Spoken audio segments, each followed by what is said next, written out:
बसुमतारी गिबियावनो बर' रादाब नायगिर नोंथांमोनखौ आंनि चेनेलाव बरायबाय लोगोसे गोजोन फुंबिलिनि गाहाम हामलायथि बावहरबाय नोंथांमोननि थाखाय लानानै फैबाय आं गोदान मोनसे रादाब नोंथांमोना भिडिअखौ अननानै जोबजासिम नायलांदो।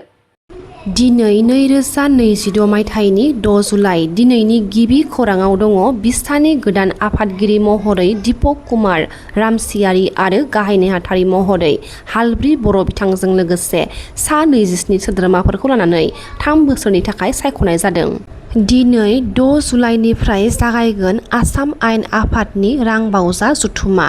10 जुलाइआव गथायनाय जागोन रांबावजा आरो फैगौ 21 साननि थाखाय जागोन आसाम आयेन आफादनि रांबावजा जथुमाया। ट्राइबेल ब्लकनि मालगाव गामिनि हाखौ एपिडिसिएलनो हगारना होनायनि गोख्रों बेरेखा मालगाव गामिनि बर' रायजो राजाफोरा। अल आसाम स्टुडेन्ट इउनियननि आफादगिरि उत्पल शर्माया फेसबुक पस्टनि गेजेरजों माखासे बाथ्राखौ फोरमायथिदों।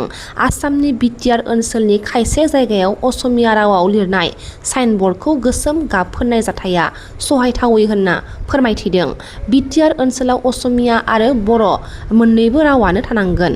आसुआ बेनि सोमोन्दै एबसु आरो बर' थुनलाइ आफादजों सावरायगोन आरो गोरोन्थि बुजिलायनानै जाहाथे रावारि दावराव दावसिनि महर लानो हाया बेनि थाखाय गिबि मन्थ्रि आरो बिटिआरनि गाहायखौ बे बिथिङाव गोख्रै मोजां राहा लानो खावलायदों।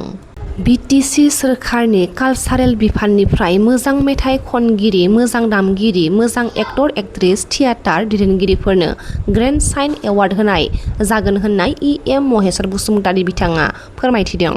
सान्थिफुर दालाइसा दुलाराय बर' फरायसा आफादनि बानजायनायाव बड'फा गोजोरथियारि सोलायनाय मावथांखिनि गेजेरजों 13 बोसोर बैसो सिंनि गथ'साफोरखौ बेसेन नाङा जासे जोलुर गेलेनाय सोलोंथाइ मावबादा खुंनाय जादों। बे हाबाफारिया मैयानिफ्राय जागायनानै 19 जुलाइसिम जागोन।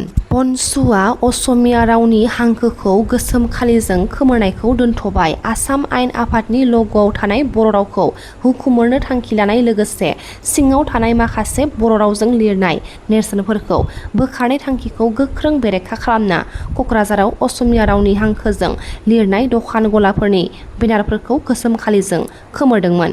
नाथाय आसाम आयेन आफादनिफ्राय बर' रावखौ खोमोरनायनि बेबायदि जेबो थिरांथा लानाय जायाखै होननानै आसामनि गिबि मन्थ्रि बिथां डक्टर हिमन्त बिश्व शर्मा बिथाङा टुइटारनि गेजेरजों रोखा खालामना होनायजों लोगोसे आसाम आयेन आफादनि बुंथिगिरि रन्जित कुमार दास बिथाङाबो खौरां मेलनि गेजेरजों रोखा खालामना होनायनि उनाव बर' माहारियारि फरायसा आफादा असमिया रावनि हांखो खोमोरनायखौ दोनथ'बाय होनना खौरां मेलनि गेजेरजों फोसावबाय।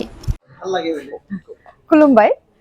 जोंना बड' मोनसे हरर वेब सिरिज फैगासिनो दङ। बेखौ अर्गें मोशन पिक्चारनि आन्डारनिफ्राय खालामनो थाखाय आखायाव लादों। थ' बेनिनो जोंना अडिशना सोलिगासिनो दङ।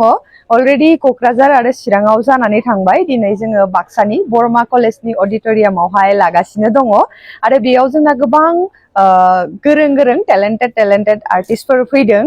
जों नुबाय दिनै अडिशनावहाय जायफोरा बिराद गोसो जानानै दंमोन, आगोलाव स्कप मोनाखैमोन, दा बिथांमोननि थाखाय मोनसे जोबोर मोजां बे डिसिसनखौ लादों प्रडाक्सन हाउसआ।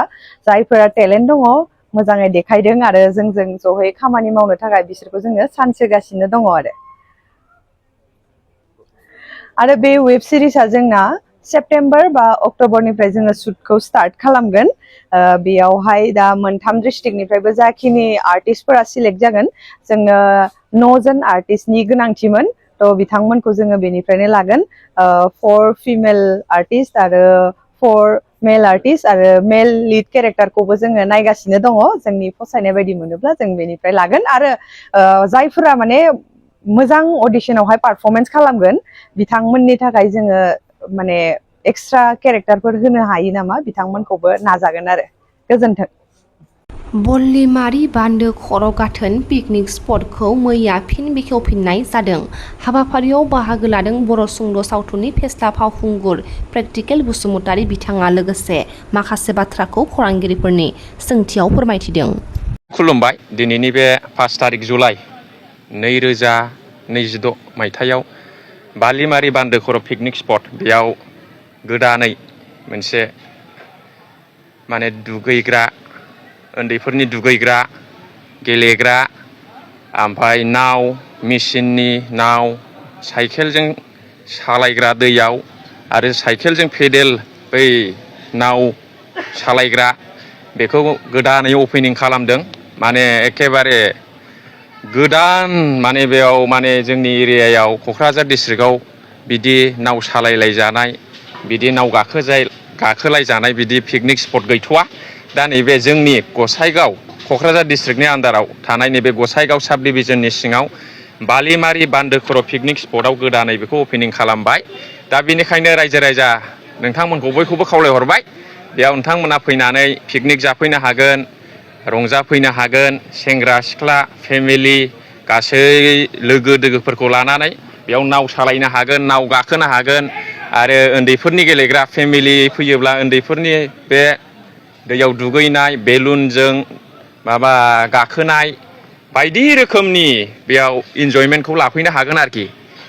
दा आं बेखिनिखौ फोरमायहरबाय, नोंथांमोननिसिम बयखौबो खुलुमबाय।